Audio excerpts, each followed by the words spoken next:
ಇಷ್ಟ ಆದವರು ಪರ್ಚೇಸ್ ಮಾಡ್ಬೋದು. ಇಲ್ಲ ಅಂತ ಹೇಳಿದ್ರೆ ಅವರಿಗೆ ಎಕ್ಸ್ಪೀರಿಯನ್ಸ್ ಆಗ್ತದೆ.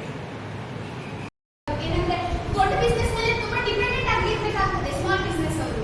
ಅದು ನೀವು ಹಾಗಾಗ್ಬಿಡುದು. ಯಾವಾಗ ಯಾವುದೇ ಒಂದು ಸ್ಮಾಲ್ ಬಿಸ್ನೆಸ್ ಇಲ್ಲಿ ನಾವು ಅದನ್ನ ರಿಸ್ಕ್, ಈಗ ಮನುಷ್ಯ ಇವತ್ತು ನಾವು ರಿಸ್ಕ್ ತಗೊಳ್ತೇ ಇದ್ರೆ ಮುಂದೆ ನಾವು ಮುಂದೆ ದೊಡ್ಡ ಕಂಪನಿ ಆಗಲಿಕ್ಕೆ ಸಾಧ್ಯ ಇಲ್ಲ. ಬೆಳೆದಿ ನಾವು ಸಣ್ಣ ಕಂಪನಿ ಮೂಲಕ ಸ್ಟಾರ್ಟ್ ಆಯ್ತು.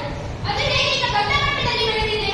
ನಾವು ಈಗ ರಿಸ್ಕ್ ತಗೊಳ್ಬೇಕು. ರಿಸ್ಕ್ ತಗೊಂಡ್ರೆ ಮಾತ್ರ ನಾವು ಮುಂದೆ ಬೆಳೀಲಿಕ್ಕೆ ಆಗ್ತದೆ. ಯಾವುದೇ ಕಂಪನಿಯು ತನ್ನ ಸ್ಥಾಪಿತವಾದ ವಸ್ತುಗಳನ್ನು ಆನ್ಲೈನ್ ಮೂಲಕ ಸೇಲ್ ಮಾಡಬಹುದು. ಆದರೆ ಬೇರೆ ದೇಶಗಳಿಗೂ ಅಂದ್ರೆ ಬೇರೆ ದೇಶದವರಿಗೂ ಕೂಡ ನಾವು ನಮ್ಮ ಆ ಒಂದು ರಫ್ತುಗಳನ್ನು ಕೂಡ ಅಭಿವೃದ್ಧಿಪಡಿಸಿಕೊಳ್ಬಹುದು.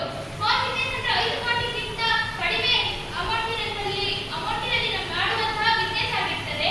ಇದರಲ್ಲಿ ನಾವು ನಮ್ಮ ಆಗ್ಬೋದು ಹೌದು. ಆದರೆ ಸಣ್ಣ ಸಣ್ಣ ಹೆಜ್ಜೆ ಇಡಬೇಕಾದ್ರೆ ಹೆಜ್ಜೆ ಇಡ್ಲಿಕ್ಕೆ ಅವರು ಶ್ರೀಮಂತರಿದ್ದಾರೆ. ಆದರೆ ಆಪರ್ಚುನಿಟಿ ಕೊಡ್ತಾ ಇರೋದ್ರಿಂದ ಅವರನ್ನು ತುಳಿತಾರೆ ದೊಡ್ಡ ಬಿಸ್ನೆಸ್ ಅವರು. ಸೊ ಅವರಿಗೆ ತುಂಬಾ ಫಾಸ್ಟ್ ಆಗಿ ಅವ್ರ ಬಿಸ್ನೆಸ್ ಅನ್ನ ಎಕ್ಸ್ಪ್ಯಾಂಡ್ ಮಾಡ್ಲಿಕ್ಕೆ ಆಗೋದಿಲ್ಲ.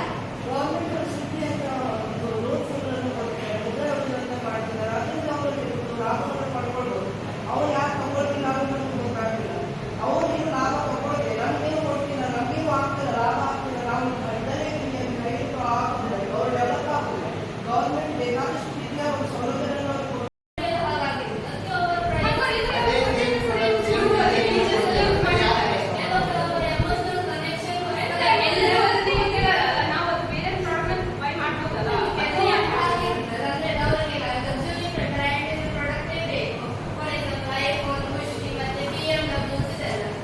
ಅಂದ್ರೆ ಅವರು ಆ ಪ್ರಾಡಕ್ಟ್ ಲೋ ಕ್ವಾಲಿಟಿ ಪ್ರಾಡಕ್ಟ್ ಅಂದ್ರೆ ನಾರ್ಮಲ್ ಬ್ರ್ಯಾಂಡ್ ನ ಮತ್ತೆ ಯೂಸ್ ಮಾಡ್ತಾರೆ. ಕಡೆ ಇವಾಗ ಹೈ ಲಕ್ಸುರಿ ಬ್ರ್ಯಾಂಡ್ ನ ಬೈ ಮಾಡೋ ಆಸೆ.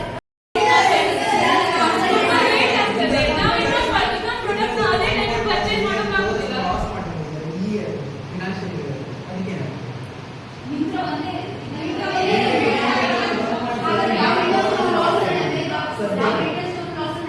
ಅದು ನಮ್ಮ ಇಂಡಿಯನ್ GDP ಕಾಂಟ್ರಿಬ್ಯೂಟ್ ಮಾಡ್ತಿಲ್ಲ, 10% ಮಾತ್ರ ಕಾಂಟ್ರಿಬ್ಯೂಟ್ ಮಾಡ್ತಿಲ್ಲ. ನಮ್ಮ ರಿಟೇಲ್ ಇಂದ 5%, ಇ ಕಾಮರ್ಸ್ ಇಂದ ಕೇವಲ 5% ಮಾತ್ರ GDP ಕಾಂಟ್ರಿಬ್ಯೂಟ್ ಆಗ್ತಿಲ್ಲ. ಆದರೆ ಇ ಕಾಮರ್ಸ್ ಇಂದ 10% ಗಿಂತ ಜಾಸ್ತಿ ಕಾಂಟ್ರಿಬ್ಯೂಟ್ ಮಾಡ್ತಿಲ್ಲ.